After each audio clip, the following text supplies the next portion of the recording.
The old saying that the flame that burns twice as bright burns twice as fast is perhaps twice as true in Hollywood. The world of show business is full of shining stars who have briefly illuminated stage and screen before leaving us too soon. The names of actors like James Dean and River Phoenix have passed into mythology, their talent and beauty immortalized in the movies they left behind.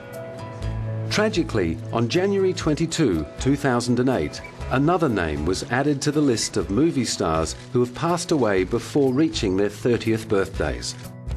His name was Heath Ledger, and he had just completed the most hotly anticipated role of his career as the Joker in The Dark Knight.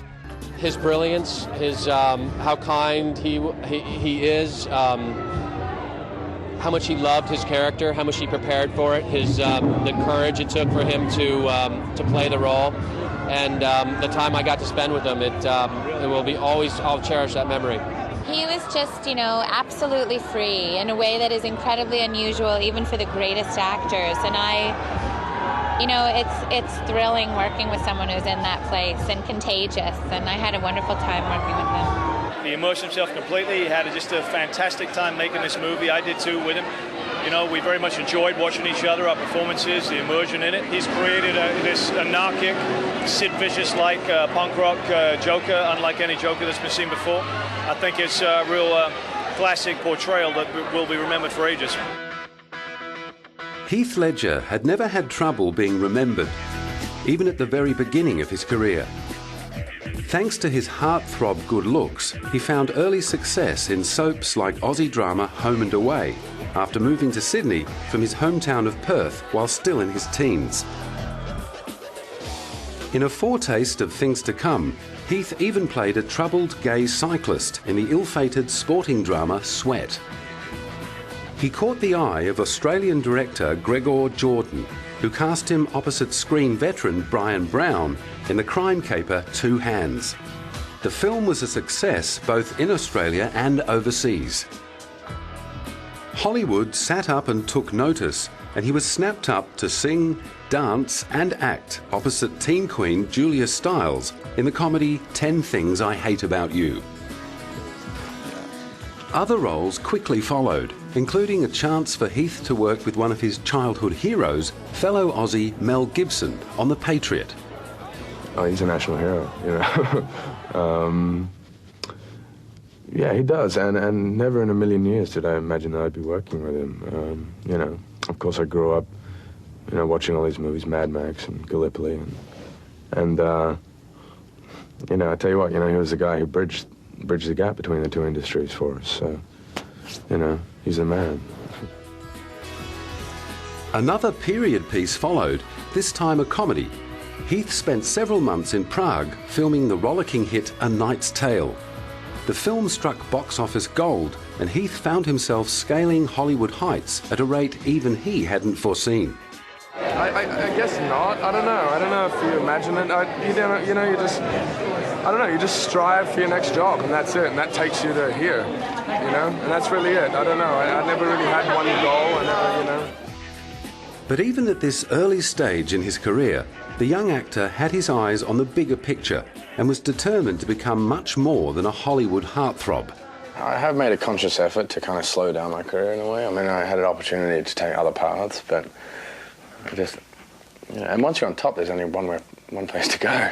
So I don't really want to be there, and I don't know, I'm not that ambitious. I don't really want to go out and buy skyscrapers, so I'm not, looking for that kind of career.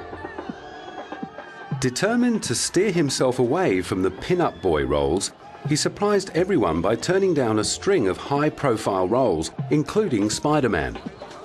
Heath's chance to prove he was much more than a pretty face came in true Hollywood style by lucky accident. At very short notice, he was asked to take over the role of Sonny Grotowski in the drama Monsters Ball, opposite Billy Bob Thornton. It was a small role, but pivotal to the plot, and it proved to his future collaborators that Heath was a genuine talent. Heath was someone that we had wanted in the role. I mean, I had wanted him for a while. I saw something in him that he was very macho appearing, but there was something vulnerable about him. Then Larry saw him in Monsters Ball. I saw him in Monsters Ball, and the minute he shot himself, I left and said that should be in us if we can get him. But the superstardom and acclaim that would come with playing a closeted gay cowboy in Brokeback Mountain was still several years away.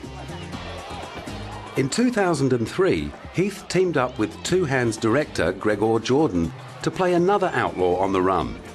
This time his task was to bring to life the Australian folklore icon Ned Kelly. He sort of found something as an actor that I'd never seen before, and I hadn't actually seen before in him as a guy. You know, he kind of accessed a darkness and I guess a sort of a rawness of spirit that, you know, was really important and really fundamental to Ned's character. Despite the fact that Ned Kelly would not find a release outside of Australia, Heath was rapidly becoming big news, thanks in part to his new relationship with Ned Kelly co-star and fellow Australian Naomi Watts, herself a rising star due to her Oscar-nominated performance in 21 Grams. Always ready to crown a new Hollywood power couple, the paparazzi trained their lenses on Heath and Naomi more and more frequently. Heath, though, was wary of becoming tabloid fodder, and as he reflected in late 2007, found dealing with all the constant media attention very difficult in his younger years. What's harder is you know, growing up through your development kind of years, like in front of the spotlight, so to speak. Like, you know, when you're in your late teens, early 20s, I think you could relate to this too. We're very impulsive and rebellious and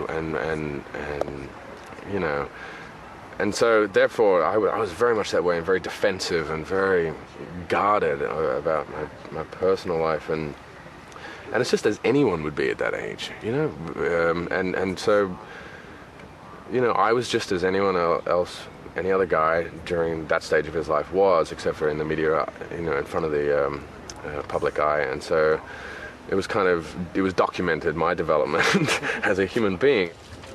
In his determination